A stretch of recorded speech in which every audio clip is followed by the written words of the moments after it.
and power. So we know a little bit more about the sender.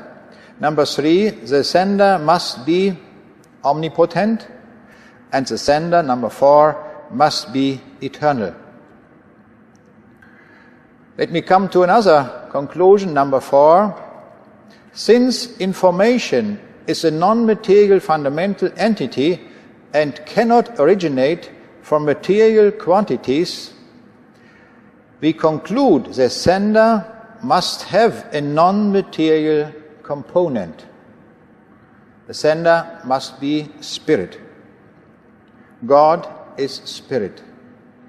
Now let's see our conclusions about the sender from the point of view of laws of nature about information. We see on the left side the 5 points we find out. There must be a sender. The sender must be omniscient, infinite in intelligence and information. The sender must be omnipotent, almighty. The sender must be eternal, and the sender must have at least a non-material component. Now, after finding to the conclusions by using laws of nature, we can have a look at the Bible and to see if our conclusions are right. And you see, to the 5 conclusions, you see here a few verses of the Bible which says the same. The fool says in the heart, there is no God. Now we can see that you know all things. That is for number 2. And number 3, I am the Alpha and the Omega, who is and who was and who is to come, the Almighty. Number 4, from everlasting to everlasting you are God. And number 5, we find it in John chapter 4, verse 24, God is Spirit.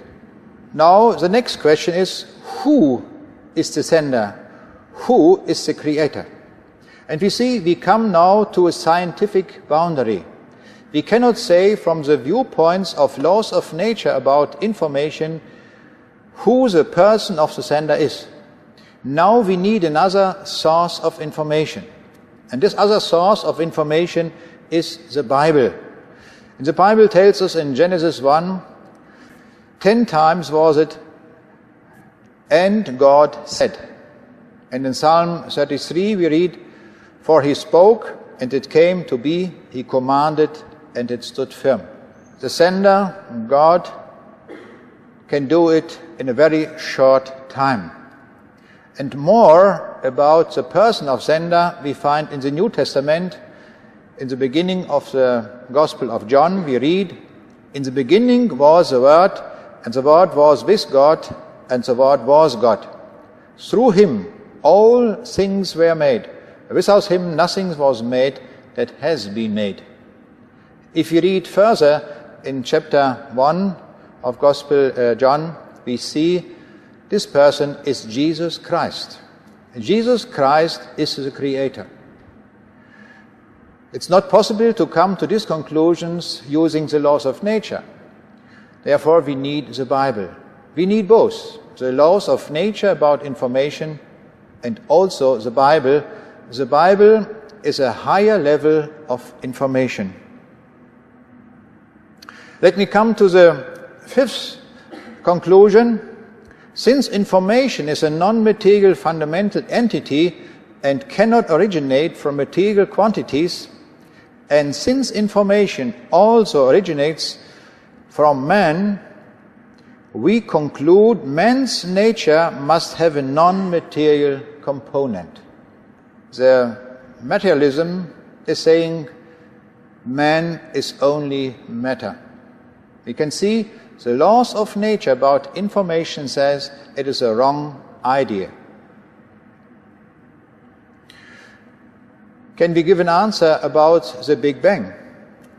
Of course, we can use also the laws of nature.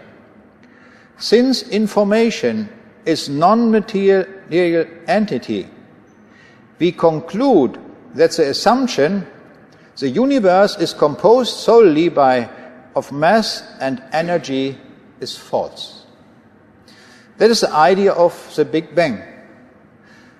In the beginning there was only matter and energy. Energy and matter are material entities. And one law of nature says the matter cannot create a non-material entity. In our world, we find many books with information. We find in our cells there is a lot of information.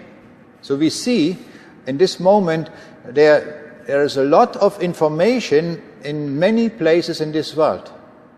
So the information cannot come from matter and energy. So we can say this idea is wrong. I will say it is the shortest way to say the Big Bang is a wrong idea. We don't need all the aspects from astronomy or whatever. We can do it also, but in this way we can refute it in a very short way. Let me come to the seventh conclusion. Since biological information originates only from an intelligent sender, and all theories of chemical and biological evolution require that information must originate solely from mass and energy alone, it means no sender, we conclude all theories or concepts of chemical and biological evolution are false. All ideas.